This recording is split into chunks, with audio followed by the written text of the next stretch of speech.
Hello students, welcome to the class. हम पढ़ने वाले हैं वेक्टर स्पेसेस के बारे में। अब तक आपने जो पढ़ा वो आपने ग्रुप्स एंड रिंग्स के बारे में पढ़ा। आपको ग्रुप्स के बारे में पता है, रिंग्स के बारे में पता है। आज हम पढ़ेंगे वेक्टर स्पेस के बारे में। तो वेक्टर स्पेस के बारे में पढ़ने से पहले, जैसे हमने ग्रुप्स के लिए स्टार्ट किया था, हमने कहाँ से स्टार्ट किया था? हमने स्टार्ट किया था बाइनरी ऑपरेशन से। ऐसे ही हम बात करेंगे वेक्टर स्पेसेस में भी सबसे पहले बाइनरी ऑपरेशन की। बाइनरी ऑपरेशन क्या होता है? बाइनरी ऑपरेशन वो होता है जो हम दो एलिमेंट्स पे एक ऑपरेशन लगाते हैं कि आपने सपोज v के दो एलिमेंट्स ले लिए किसी भी सेट v के। v कैसा होना चाहिए? It is a non empty set. ठीक है, इसके दो एलिमेंट्स लेके इस पे कोई आपने ऑपरेशन लगाया, उस ऑपरेशन को आप कुछ भी नाम दे दो, सपोज स्टार। वहां से आपके पास v का ही एक एलिमेंट आ जाए तो इस ऑपरेशन को हम कहते हैं बाइनरी ऑपरेशन। तो बाइनरी ऑपरेशन आपके पास दो तरह से होते हैं। First is internal binary operation, second is external binary operation. Right? So there are two types of binary operations, internal and external. Now what are these binary operations? कि अगर हमारे पास सपोज एक नॉन एम्प्टी सेट है, v is a non empty set. कोई आपके पास function f from v cross v to v cross v का मतलब v के दो एलिमेंट्स लिए, उस पे हमने फंक्शन लगाया। सपोज v के हमने दो एलिमेंट्स ले लिए a b, तो यहाँ से तीसरा जो एलिमेंट c आया ये भी v का आया, तो इस ऑपरेशन को हम कहेंगे इंटरनल बाइनरी ऑपरेशन, जिसके अंदर हम डोमेन में दो एलिमेंट्स जो ले रहे हैं वो दोनों सेम सेट के ले रहे हैं, कि v के एलिमेंट्स को हम v के एलिमेंट से ही ऑपरेट कर रहे हैं। Right now what is external binary operation? External के लिए आपके पास सपोज हमने ले लिया कि v कोई नॉन एम्प्टी सेट है, v is a non empty set, और हमने ले लिया suppose f is a field. ठीक, तो अगर हमारा ये जो फंक्शन है f from f cross v या v क्रॉस f कह लो, यहां से लेकर v तक आता है, मतलब एक एलिमेंट v का है तो एक एलिमेंट फील्ड का है। ठीक, यानी कि एक इसी सेट का एलिमेंट एक दूसरे सेट के एलिमेंट के साथ ऑपरेट करके इसी v के अंदर अगर हम आ जाएं तो वो कहलाता है एक्सटर्नल बाइनरी ऑपरेशन। मतलब यहाँ हम v के एलिमेंट्स के अंदर अपने आप में बीच में कोई ऑपरेशन डिफाइन कर रहे हैं। जैसे मैंने कहा कि मैंने दो इंटीजर्स लिए a और b सेट ऑफ इंटीजर्स से, तो a प्लस b क्या है? This is also an integer. अब हमने क्या कहा? External binary operation. External binary operation में मैंने क्या किया कि सपोज आपके पास a जो है वो आपके पास एक रियल नंबर है और b जो है वो आपके पास इंटीजर है, तो जब आप मल्टीप्लाई करोगे a इंटू b, ये क्या बन जाता है आपके पास? This will be a real number. ठीक है, अगर आपको सपोज b से मल्टीप्लाई करके यहाँ पर ही आना है, v में ही आना है, आप यहाँ पे कह सकते हैं कि b आपके पास कॉम्प्लेक्स नंबर से ले लो।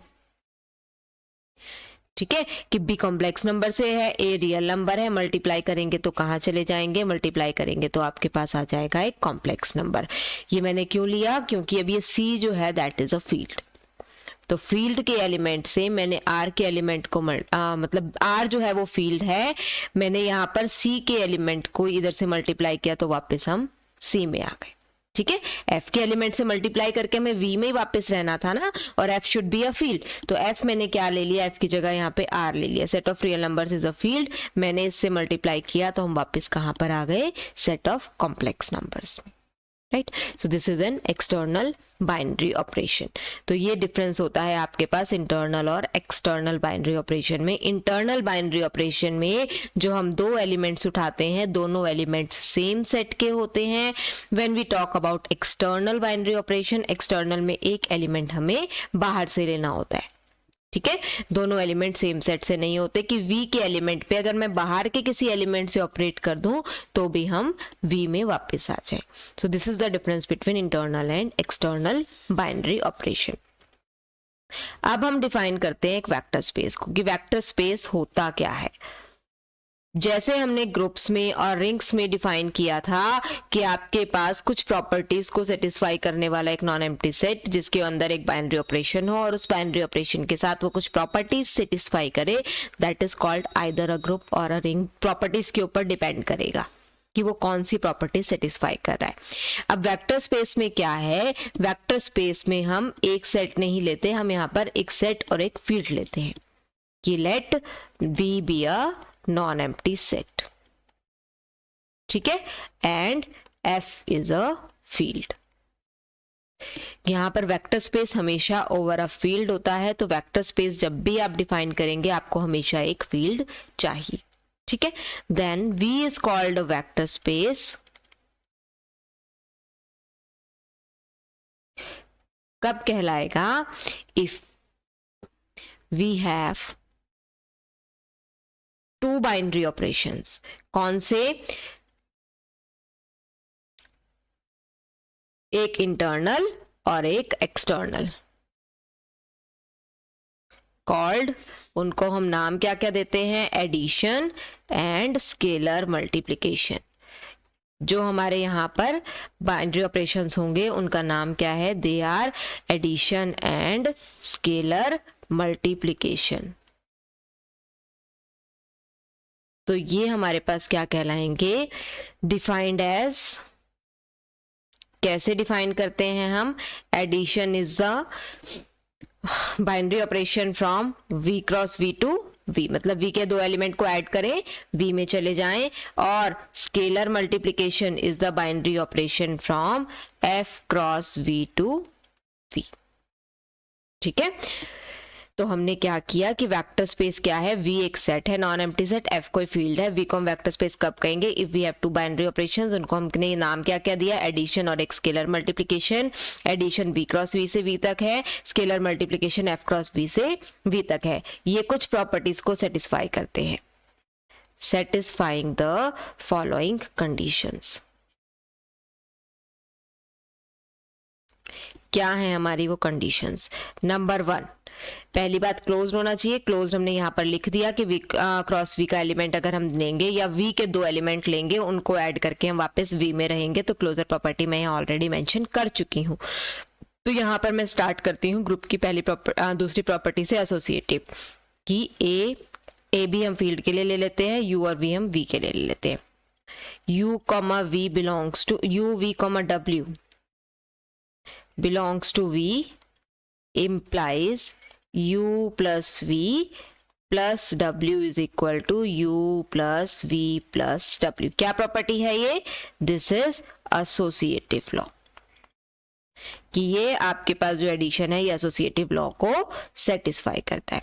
There exist 0 belongs to V such that U plus 0 is equal to 0 plus U is equal to U for all U belongs to V। ये क्या है property, this is existence of identity, ठीक है। This property is existence of identity. Third property is existence of inverse, कि for U belongs to V there exists minus U belongs to V such that U plus minus U is 0 is equal to minus U plus U। Left और right दोनों side से कहीं से भी operate कर लें। अब ये मैंने माइनस U ही क्यों लिखा है, क्योंकि मुझे पता है कि यहाँ पर जो बाइनरी ऑपरेशन है वो एडिशन है, और एडिशन के लिए जो इनवर्स होता है वो आपके पास क्या होता है, माइनस U, ठीक है, यानी कि existence of inverse, right. Fourth property is for U and V belongs to V, we have U plus V is equal to V plus U। That means क्या प्रॉपर्टी है ये आपके पास V plus U वाली, this is commutative law। तो इसका मतलब ये आपके पास चार प्रॉपर्टीज ये सेटिस्फाई होगी।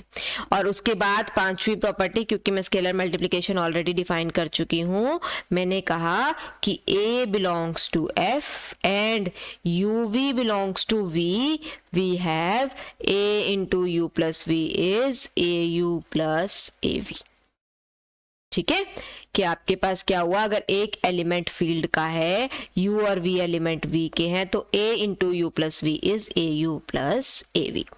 6th property is for a and b belongs to f, u belongs to v implies a plus b into u is a u plus b u. ये दोनों डिस्ट्रीब्यूटिव लॉज हैं। ऊपर वाले में हमने 2 v के एलिमेंट लिए हैं, एक f का लिया है, नीचे 2 f के एलिमेंट लिए हैं और एक u का लिया है। Your 7th property is for AB belongs to f, u belongs to v, we have AB into u is equal to a into b u. यहाँ हमने ब्रैकेट शिफ्ट नहीं किया है, यहाँ हमने क्या किया है, पहले दोनों स्केलर्स को मल्टीप्लाई किया है, फिर वेक्टर से मल्टीप्लाई किया है। u को पहले एक वेक्टर से मल्टीप्लाई किया, फिर एक स्केलर से मल्टीप्लाई किया, फिर दूसरे स्केलर से मल्टीप्लाई किया, तो ये आपके पास दोनों का रिजल्ट सेम आएगा। चाहे u को प्रोडक्ट से मल्टीप्लाई कर लो, चाहे u को एक एक करके दोनों स्केलर से मल्टीप्लाई कर लो, सेम चीज आ जाती है। नेक्स्ट इज 1 आपके पास, क्योंकि f फील्ड है 1 f में है और u जो है वो v में है, तो 1 into u is equal to u आएगा हमेशा। ठीक है, so these are your 8 conditions. जो ये 4 बाद की 4 हैं, ये 4 किसकी प्रॉपर्टीज हैं, स्केलर मल्टीप्लिकेशन की। जो फर्स्ट 4 हैं they are the properties of group. कौन सा ग्रुप, अबिलियन ग्रुप, क्योंकि हमने यहाँ कम्यूटेटिव प्रॉपर्टी डिफाइन की है। तो हम जो v के एलिमेंट्स होते हैं, एलिमेंट्स ऑफ v, उनको क्या कहते हैं, they are called vectors. v के एलिमेंट हमारे वेक्टर्स कहलाते हैं और f के एलिमेंट्स क्या कहलाते हैं, elements of f are called scalars. ठीक है, तो इसका मतलब हमने ऊपर से क्या क्रक्स निकाला, जो हमारी प्रॉपर्टीज हैं, कि एक तो v with respect to addition जो होना चाहिए, इट इज अबिलियन ग्रुप होना चाहिए, कि ये आपके पास आ गया अबिलियन ग्रुप। ठीक है, f जो है that is a field. Abelian group मतलब आप 5 प्रॉपर्टीज कह लो, या फिर मैंने ऊपर बाइनरी ऑपरेशन में मेंशन कर दिया था क्लोजर प्रॉपर्टी, आप उसके बाद 4 प्रॉपर्टीज लिख लो। तो ये आपके पास अबिलियन ग्रुप होना चाहिए। f एक फील्ड होना चाहिए, आपके पास एक बाइनरी स्केलर मल्टीप्लिकेशन डिफाइन होनी चाहिए, f क्रॉस v से लेकर v तक, this is external binary operation. उसकी प्रॉपर्टीज कौन सी होनी चाहिए, उसकी ये वाली 4 प्रॉपर्टीज सेटिस्फाई होनी चाहिए। ठीक है, सेटिस्फाइंग कौन कौन सी प्रॉपर्टीज, 5, 6, 7 एंड 8। तो हम इसको क्या कहेंगे, इज कॉल्ड वेक्टर स्पेस। ठीक है, वेक्टर स्पेस के लिए v अबिलियन ग्रुप होना चाहिए, मतलब अबिलियन ग्रुप की 5 प्रॉपर्टीज, देन आपके पास स्केलर मल्टीप्लिकेशन, उसकी 4 प्रॉपर्टीज, ये मिलके क्या कहलाते हैं, this is called vector space. Vector space में एक जो एडिशन है ये क्या है, इंटरनल बाइनरी ऑपरेशन, ये जो स्केलर मल्टीप्लिकेशन है this is your external binary operation. Right, अब एक चीज हम और डिसाइड करते हैं, v को हमने कहा v एडिशन के लिए क्या होना चाहिए, इट इज अबिलियन ग्रुप। इसको हमने अबिलियन ग्रुप कहा। अबिलियन ग्रुप का मतलब इसके अंदर आइडेंटिटी आएगी, इसका मतलब 0 जो है वो f में आना, 0 जो है वो v में आना चाहिए। v अबिलियन ग्रुप है तो v में 0 आ गया। अब f को मैंने कहा f is a field, f field है, इसका मतलब 0 जो है वो f में भी आना चाहिए। अब 0 फील्ड में भी है, 0 वेक्टर भी है, तो आपने देखना है कि कहां पर आप वेक्टर वाला 0 लगाएंगे, कहां पर आप स्केलर वाला 0 लगाएंगे। अगर आपको स्टार्टिंग में कोई कंफ्यूजन रहती है, आप वेक्टर को ऐसे वेक्टर से भी शो कर सकते हैं, कुछ जगहों पे हम वेक्टर से शो कर देंगे ताकि आपको क्लियर हो जाए कि कौन सा वाला 0 वेक्टर का रोल प्ले कर रहा है, कौन सा 0 f का रोल प्ले कर रहा है। अगर आप बुक्स में देखेंगे तो यहाँ पर ये जो वेक्टर वाला 0 है that is written in bold letters. ठीक है, जो वेक्टर वाला 0 है, 0 vector that is always written in bold letters. इसको ध्यान रखना कि एक 0 स्केलर फील्ड में है, एक 0 वेक्टर है, तो आपके पास दोनों 0, अगर कहीं पे भी कोई एक 0 यूज हो रहा है तो आपको पता होना चाहिए कि वो स्केलर है या वो वेक्टर है। तो अगर आप बुक्स देखते हैं तो बुक्स के अंदर 0 जो वेक्टर वाला होता है वो हमेशा बोल्ड लेटर्स में लिखा होता है। ठीक है, जब हम कुछ रिजल्ट्स प्रूफ करेंगे हम इसको डिफरेंशिएट करने के लिए कुछ जगहों पर ये लगा देंगे। धीरे धीरे आपको पता चल जाएगा कि कहाँ पर आप वेक्टर यूज कर रहे हैं, कहाँ पर आप स्केलर यूज कर रहे हैं। ठीक है, एक चीज और, अब V भी एडिशन के रिस्पेक्ट में अबिलियन ग्रुप है, F को मैंने फील्ड कहा तो एक आपके पास वेक्टर की एडिशन आएगी, एक आपके पास फील्ड की भी एडिशन आएगी। दोनों के अंदर एडिशन है ना, फील्ड को तो आपको पता है कि फील्ड में एडिशन भी होती है और मल्टीप्लिकेशन भी होती है। तो जब वेक्टर्स दो लिखेंगे तो उनके बीच में जब हम प्लस लगाएंगे तो वो वेक्टर्स की एडिशन हो गई। जब हम फील्ड के एलिमेंट्स लिखेंगे, फील्ड के लिए प्लस लगाएंगे तो वो फील्ड की एडिशन है। ठीक है, अब एक चीज और यहाँ पर हम नोट करते हैं कि वेक्टर्स को हम U, V, W इन से डिनोट करेंगे वेक्टर्स के एलिमेंट को। फील्ड के एलिमेंट्स को हम डिनोट करने के लिए यूज करेंगे A, P या C। ठीक है, तो हम नोटेशंस डिफरेंट रखते हैं ताकि हमें पता रहे कि हमारे कौन से स्केलर्स हैं और कौन से एलिमेंट वेक्टर्स हैं।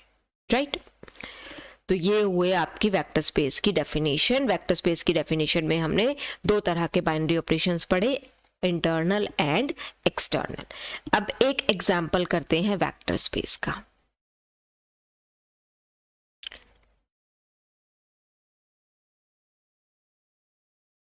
कौन सा एग्जाम्पल लेते हैं? सपोज हम कॉम्प्लेक्स नंबर ले लेते हैं कि C complex number is a vector space over set of real numbers. Real भी कह सकते हो, कॉम्प्लेक्स भी कह सकते हो, स्केलर आप कहीं से भी ले सकते हो।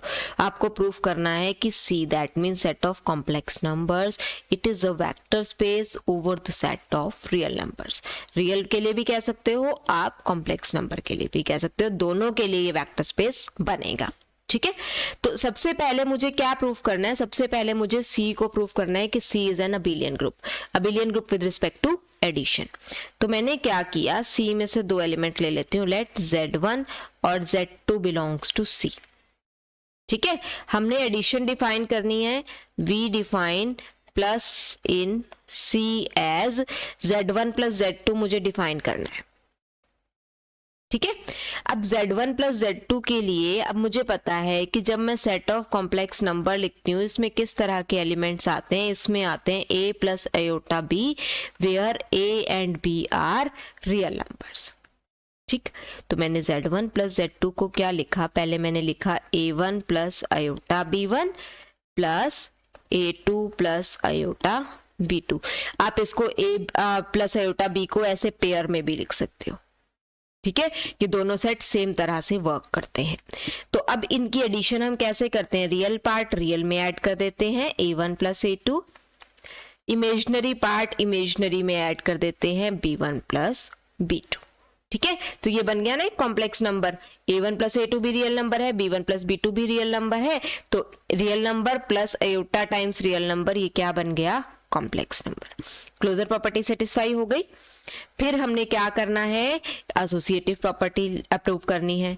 तो मैंने तीन एलिमेंट्स ले लिए, let Z1 is A1 plus iota B1, Z2 is A2 plus iota B2, Z3 is A3 plus iota B3।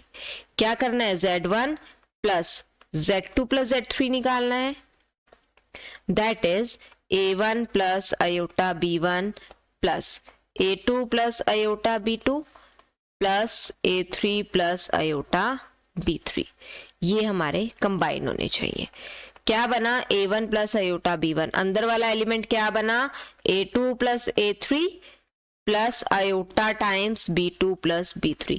Complex number को आपने अबिलियन ग्रुप ऑलरेडी भी पिछले सेशन में प्रूफ किया है, तो ये सेम प्रूफ है। A1 ये अलग, A2 प्लस A3 इधर आ गया। ठीक है, यही हुआ ना, ये रियल पार्ट ये इमेजनरी पार्ट, ये रियल पार्ट ये imaginary part, real plus real, imaginary plus imaginary. तो ये बना B1 plus B2 plus B3। Right, अब set of real numbers, set of real numbers एक फील्ड होता है, यहाँ पर आपके पास एसोसिएटिव प्रॉपर्टी होल्ड करती है, तो यहाँ पर भी एक एसोसिएटिव प्रॉपर्टी लगा देते हैं, यहाँ पर भी एसोसिएटिव प्रॉपर्टी लगा देते हैं। तो ये बना A1 plus A2 plus A3, ये बना आपके पास B1 plus B2 plus B3। ठीक है, using associative property of real numbers.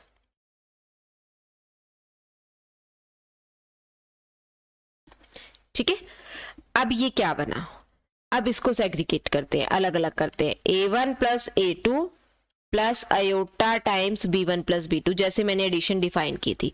ये आपके पास पहला कॉम्प्लेक्स नंबर। दूसरा कॉम्प्लेक्स नंबर क्या बना, a3 प्लस आयोटा b3। ठीक है, अब इसको अलग अलग करें तो ये बन जाएगा a1 plus iota b1 plus a2 plus iota b2, और तीसरा क्या है a3 प्लस आयोटा b3। तो इकट्ठा ब्रैकेट में क्या आया, z1 plus z2 plus z3। हो गई हमारी एसोसिएटिव प्रॉपर्टी सेटिस्फाई। अब इसको अगर मुझे ब्रैकेट में करना होता, जैसे मैंने ऊपर पेयर में लिखा था कि ये आपके पास हो गया a1 b1 plus a2 b2 plus a3 b3। तो ये क्या बन जाता, a1 b1 प्लस ये पेयर बन जाता a2 plus a3 comma b2 plus b3। फिर ऐड करते a1 plus a2 plus a3 comma b1 plus b2 plus b3। ठीक है, इसको अलग अलग करेंगे तो क्या हो जाएगा, इसके अंदर पहले एसोसिएटिव प्रॉपर्टी लगाओ रियल नंबर्स की। ये बन गया a1 plus a2 plus a3, b1 plus b2 plus b3। ठीक है, अब इसको अलग अलग कर देते हैं, a1 plus a2 comma b1 plus b2, जो स्टेप्स ऊपर लगाए थे वही है, प्लस a3 कॉमा b3। पहला वाला क्या बन गया, a1 b1 plus a2 b2। ये तो आ गया इकट्ठा एक ब्रैकेट में। ये क्या आ गया, a3 कॉमा b3। ठीक है, तो सेम प्रूफ है आपके पास, सेम लाइंस पे, बस वहां आयोटा यूज करना है, यहाँ पे आपने ब्रैकेट में लिखना है। दूसरा आपके पास होता है एग्जिस्टेंस ऑफ आइडेंटिटी। तो हमें पता है 0 प्लस 0 आयोटा आपके पास कॉम्प्लेक्स नंबर में बिलोंग करता है, सच that a plus iota b कोई भी ले लो, उसके साथ आप 0 प्लस 0 आयोटा ऐड करेंगे तो that is a plus 0 plus iota times b plus 0, that is a plus iota b। Right से भी कर लीजिए, 0 plus 0 iota plus a plus iota b, that is 0 plus a plus iota times 0 plus b, that is a plus iota b। तो this is the identity element. Next you are to show there exist inverse also. तो inverse के लिए हमें एक element लेना पड़ेगा जिसका inverse निकाल के दिखाना है। z is equal to a plus iota b belongs to c, then minus a minus iota b also belongs to c such that a plus iota b, और उसके साथ ये ऐड कर दो minus a minus iota b, क्या बनेगा, a minus a plus iota times b minus b, that is 0 plus iota 0।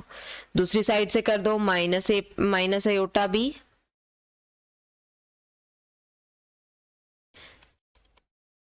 Plus a plus iota b, that is minus a plus iota times minus b plus b, that is 0 plus iota 0।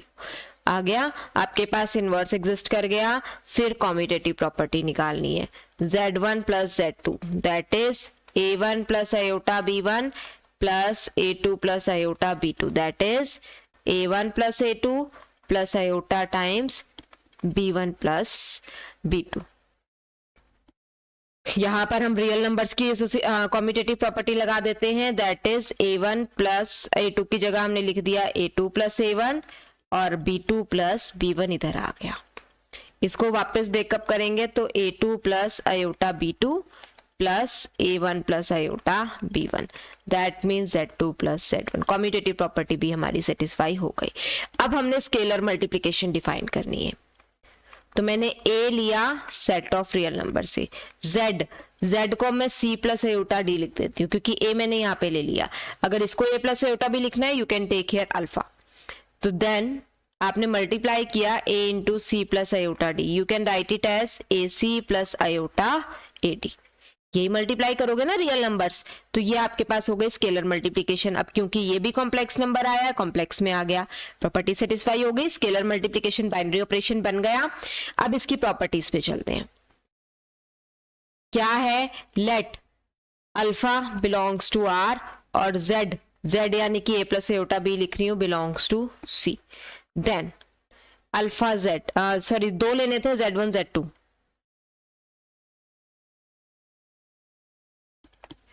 Z2 is A2 plus iota B2, ये हो गया A1 plus iota B1। तो alpha into Z1 plus Z2 निकालना था, that is A1 plus iota B1 plus A2 plus iota B2, ये बनेगा। सम कैसे निकालेंगे, पहले हम ब्रैकेट के अंदर सम है तो सम को सॉल्व करते हैं। A1 plus A2 plus iota times B1 plus B2, that is real part आ गया इसका A1 plus A2, imaginary part आ गया B1 प्लस B2। और स्केलर से मल्टीप्लाई कैसे करना है, रियल को भी पार्ट को भी करना है और इमेजिनरी पार्ट को भी करना है। तो मैंने इधर भी स्केलर से मल्टीप्लाई कर दिया, इधर भी स्केलर से मल्टीप्लाई कर दिया। अब ये सारे रियल नंबर्स बन गए, इस पे प्रॉपर्टी लग जाएगी alpha A1 plus alpha A2, real की डिस्ट्रीब्यूटिव प्रॉपर्टी, क्योंकि R इज अ फील्ड। ये बन गया alpha B1 plus alpha B2। अब ये दो कॉम्प्लेक्स नंबर्स का सम है, alpha A1 plus iota alpha B1 plus alpha A2 plus iota alpha B2। यहां पर ये क्या है, इधर इससे कंपेयर करें तो ये क्या आ गया, alpha into A1 plus iota B1, ये हो गया alpha into A2 plus iota B2, यानी कि alpha Z1 plus alpha Z2। अब सेकेंड प्रॉपर्टी पे चलते हैं, स्केलर मल्टीप्लिकेशन की सेकेंड प्रॉपर्टी। उसमें क्या करना था, उसमें हमने दो स्केलर्स लेने हैं। तो स्केलर्स हमने ले लिए अल्फा और beta belongs to set of real numbers, और एक z यानी कि a plus iota b belongs to c। तो हमने लेना है alpha plus beta into a plus iota b z। ठीक है, तो ये हो गया alpha plus beta into a plus iota times alpha plus beta into b, जैसे हमने स्केलर मल्टीप्लिकेशन की थी, alpha a plus beta a iota times alpha b plus beta b। Segregate करो alpha a plus iota alpha b, फिर plus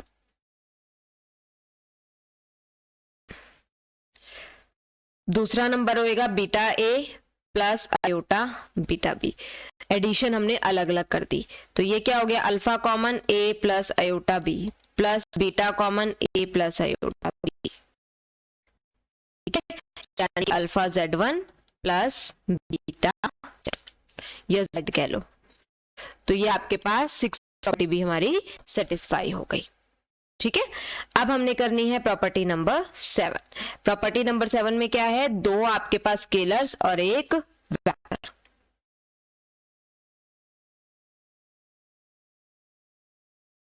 property number 7, let a and b alpha and beta belongs to set of real numbers।